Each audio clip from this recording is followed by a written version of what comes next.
Është e drejtë kjo. Së pari e drejta e protestës në Shqipëri është kushtetuese dhe u deri më sot nuk kam parë ndonjë lëvizje që pengon të drejtën e protestës. Leja për bërë protestë është dhënë. Dhe të gjitha protestat janë bërë me leje. Edhe kur nuk kanë vajtur marrë leje, përsëri në zbatim të vendimit gjykatës kushtetuese. Kam idenë që tani ka vetëm njoftim, nuk ka as leje më. Ja, këtë do pra, them tani. Nuk je vetëm leje. Bëhet vetëm njoftimi që ne do protestojmë dhe thjesht bëhet njoftimi për vendin ku do ta bësh dhe pastaj policia për të garantuar sigurinë e qytetarëve të Tiranës vendos kornizën dhe thotë deri këtu e ke lirinë territoriale. Brenda këtij territori bëj thua çfarë duash. Është e vërtetë që populli shqiptar duhet të protestojë tani. Kam idenë që kemi Berishën në live. Kemi live Berishën. Po Edi Balluku dhe Lubi Rama në këtë tokë dhe nuk kanë pashkuar para ligjit. Nuk u lejuat para ministrisë së brendshme. Do të jetë Tiranës. Nuk u lejuat para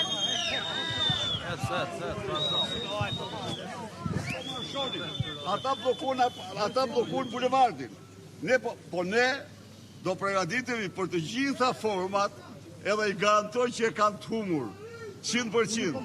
Turpe, mbrojnë 2 kriminalë si Edi Rama dhe Lubi Balluku, mbrojnë Linda Ramen dhe Mirlindën e Akshit, mbrojnë hajdut të shpërftyruar të këtij kombi. Dhe këte bën një mercenar që do ju tregojmë ju se ftyrë Skënder Balluku, do tregojmë cili është Skënder Balluku. Do shkoni drejt listë partisë apo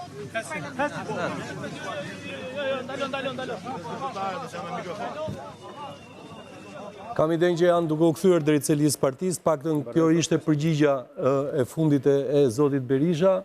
Po, me çe? Shqiptarët kanë drejt të protestojnë. Ka drejt sepse çmimi i naftës është çmimi i papërballueshëm. Çmimi i jetesës është çmimi i papërballueshëm. Kosto e korrupsionit është e papërballueshme. Aktiviteti i SPAK-ut përsëri nxorri shumë problematika në qeverisje. Të gjitha këto janë arsye që gjithë populli shqiptar që kanë kurrizë në mënyrë proporcionale dhe të drejtë për drejtë pasojat e një qeverisje të keqe duhet dilte në rrugë. Problemi që shtrohet është, dhe kjo është qetësuese, pse nuk dol populli shqiptar në rrugë me thirrjen e Berishës? Do thonë ju ka dalë? Jo, këtu është sekti Berishan, këtu nuk është populli. Po pse nuk del? Dhe analiza që do të bëjmë ne nuk është ka arsye populli të dalë, po ka shumë arsye. Çështja është që nuk ke ti moral të përfaqësosh popullin shqiptar në mbrojtjen e këtyre drejtave. Pse? Sepse ju folet për Belinda Ballukun tani dhe nuk lë gjë pa thënë Berisha aty. Berisha. Kush akuzoi Belinda Ballukun?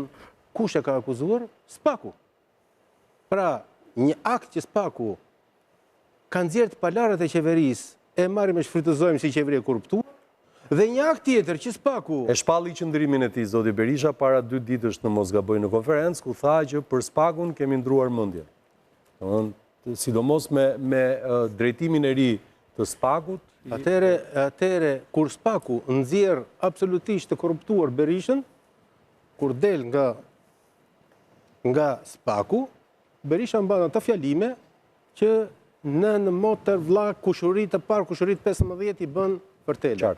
Kur sistemi i drejtësisë nxjerr të pafajshëm, sistemi i drejtësisë Gjokën i këndohet nga Berisha gjithë biografia e Gjokës. Dhe ky person për gjyqtaren, për gjyqtaren. Edhe nuk po kapet e tjera, se janë shumë. Dhe ky lloj standardi, ky amoralitet i Berishës në trajtimin e çështjeve që vërtet e shqetësojnë qytetarët e Shqipërisë, e ka demotivuar popullin shqiptar që përfaqësimin e tij në mbrojtjen e drejtave ta marrë Berisha. Dhe për këtë arsye ndodh kjo situatë e cila është shqetësuese për demokracinë, them. Për demokracinë. Kjo është absolutisht fitore për Ramën. Absolutisht.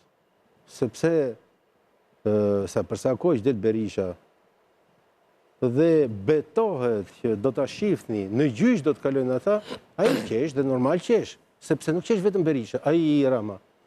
Qeshim të gjithë ne që jemi objektiv në këtë situatë.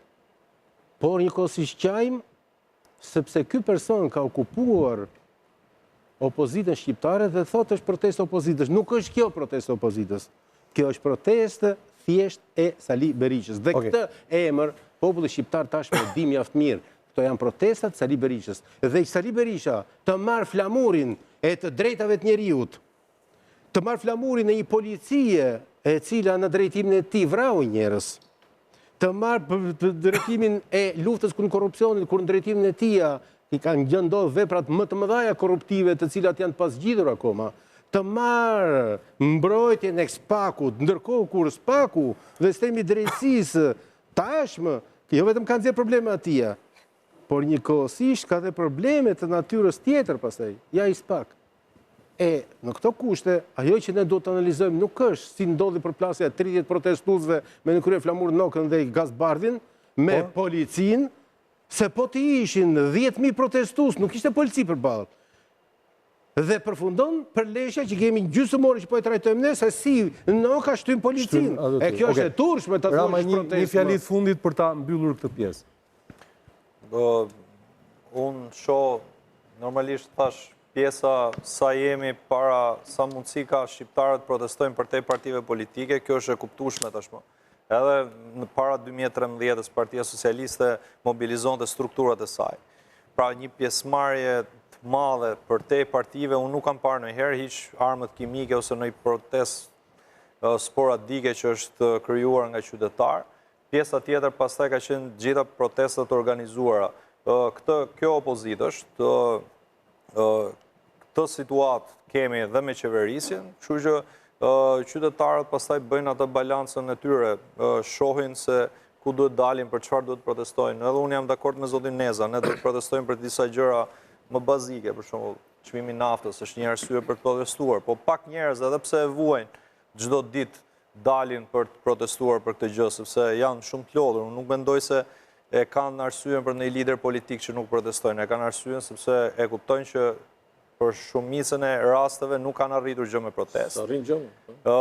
Pushteti është i fortë gjithmonë, flas për 36 vite dhe zëri i tyre do shkojë kot. Kjo ka qenë e përhershme. Okej, mirë, do kalojmë shumë shpejt në publicitet dhe do rikthehemi në pjesën e fundit, ndërkohë që një sy natyrisht do ta kemi, po shikonim protestuesit që ishin duke u kthyer tek selia e PD-s dhe me siguri zoti Berisha, ashtu siç ka qenë gjithmonë rituali, do të ketë një komunikim të fundit të tij me protestuesit, por natyrisht edhe me mediat, por ne do të kalojmë shumë shpejt në publicitet dhe ndërkohë që e mbajmë në vëmendje këtë, do të flasim në pjesën e fundit edhe për seancën që u zhvillua sot Veliaj përballë Dados. Pas pak.